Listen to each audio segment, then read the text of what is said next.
اب وہ اپنے ہاتھوں سے اکھاڑ کر اس کو پھینک دیتا ہے اور وہاں گرمیوں کے موسم کا پھول لگا دیتا ہے۔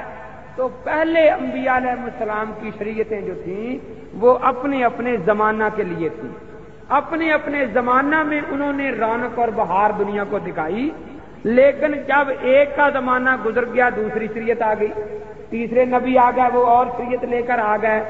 حضرت محمد الرسول اللہ صلی اللہ تعالی علیہ وسلم آپ کی مثال سدا بہار پھول کی ہے،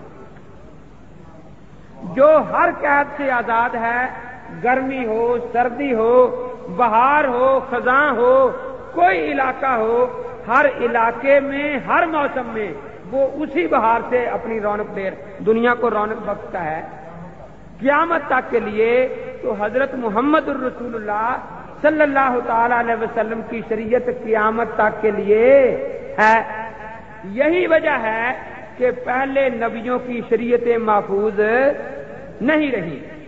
آج عیسائیوں کا دعویٰ ہے کہ دنیا میں ہماری مردم شماری سب سے زیادہ ہے۔ ہم ان سے یہ مطالبہ کرتے ہیں کہ ساری دنیا کے عیسائی مل کر ہمیں یہ بتا دیں کہ عیسیٰ علیہ السلام سجدہ کس طرح کرتے تھے اور سجدے میں کون سی تسبیح پڑھا کرتے تھے۔ چاروں انجیلیں پڑھ جائیں، اعمال کی کتاب پڑھ جائیں، سارے خطوط پڑھ جائیں، سارے پادری اکٹھے ہو جائیں، وہ یہ نہیں بتا سکتے کہ حضرت عیسیٰ علیہ السلام سجدہ کس طرح کیا کرتے تھے۔ سارے یہودی مل کر آج ہمیں یہ نہیں بتا سکتے کہ موسیٰ علیہ السلام دن میں کتنی رکعت نماز پڑھتے تھے اور نماز شروع کہاں سے کرتے تھے، ختم کس بات پر کرتے تھے۔ آج جو ہمارے پاس تورات ہے وہ 5 حصوں میں ہے، کسی ایک حصے میں بھی موسیٰ علیہ السلام کی نماز کا طریقہ درج نہیں ہے، اور بلکہ وہ تورات جو ہے بیچاری وہ تو ہمیں چیخ چیخ کر کہتی ہے کہ مجھے تو موسیٰ علیہ السلام نے کبھی دیکھا بھی نہیں تھا، یہ تو بعد میں لکھ کر مجھے موسیٰ علیہ السلام کے نام لگا دیا گیا ہے۔ قرآن نے صاف کہا ہے یکتبون الکتاب بایدیہم ثم یقولون ھذا من عند اللہ۔ چنانچہ تورات کا 5واں حصہ استثناء اس کا 32واں باب آپ پڑھ کر دیکھیں، اس میں یہ فقرہ لکھا ہے اردو ترجمے میں، سو موسیٰ مرد خدا بیت فخور میں فوت ہوا اور وہیں اسے دفن کر دیا گیا، پر آج اس کی قبر کا نشان تک کسی کو معلوم نہیں ہے۔ اب دیکھیے یہ تورات میں لکھا ہوا ہے، کوئی عقل مند یہ کہے گا کہ یہ بات موسیٰ علیہ السلام نے خود لکھی ہے کہ میں مدت سے بیت فخور میں دفن ہوں اور میری قبر کا نشان کسی کو یاد نہیں ہے۔ یہ جملہ ہمیں بتا رہا ہے کہ یہ تورات تو اس زمانے میں لکھی گئی ہے جس زمانے میں موسیٰ علیہ السلام تو کجا ان کے مزار پاک کا نشان بھی دنیا سے مٹ چکا تھا، اور باوجود اس کے کہ دنیا میں یہودی موجود تھے وہ اپنے پیغمبر کی قبر کا نشان بھول چکے تھے۔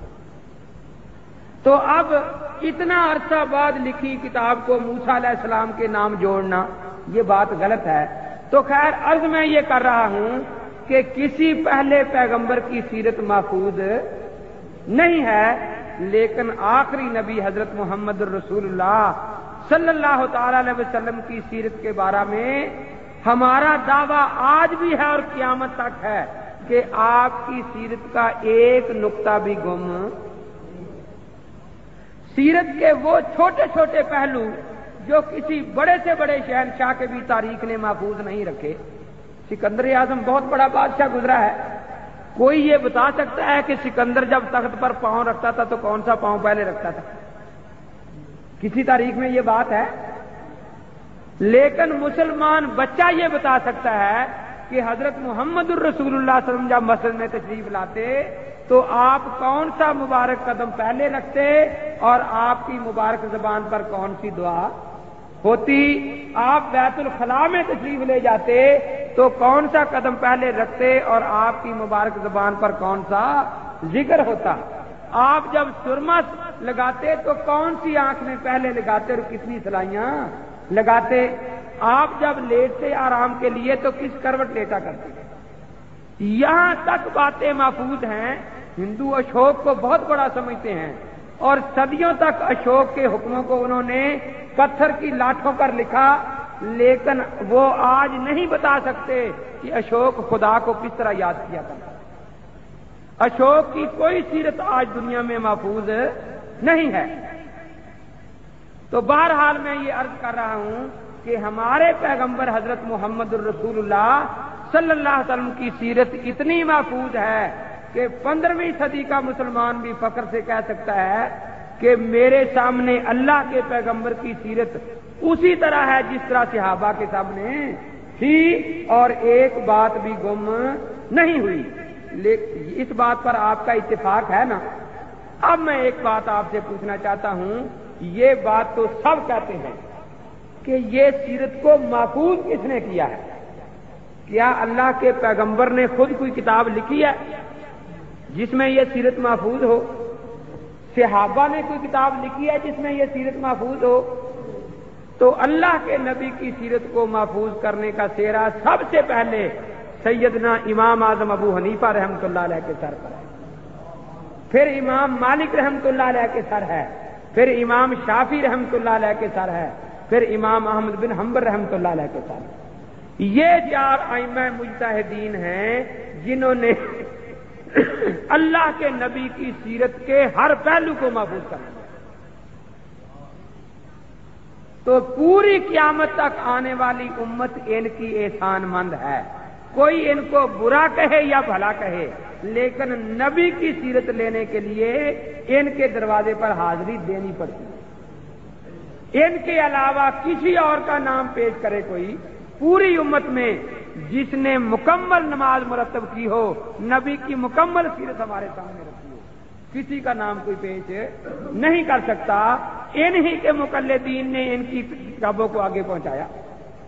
تو دیکھیے یہ 4 امام اہل سنت والجماعت تھے، اور ہمیں فخر ہے، ہمارا نام اہل سنت والجماعت ہے نا، کہ نبی کی سیرت کو محفوظ رکھنے کا سہرا اہل سنت والجماعت کے سر ہے۔ اللہ نے یہ نعمت ہمیں عطا فرمائی اور ہمیں اس کا محافظ بنایا۔ اسی لیے بزرگوں نے لکھا ہے، اگر موسیٰ علیہ السلام کی امت میں کوئی ابو حنیفہ پیدا ہو جاتا تو آج موسیٰ علیہ السلام کی سیرت پوری محفوظ ہوتی۔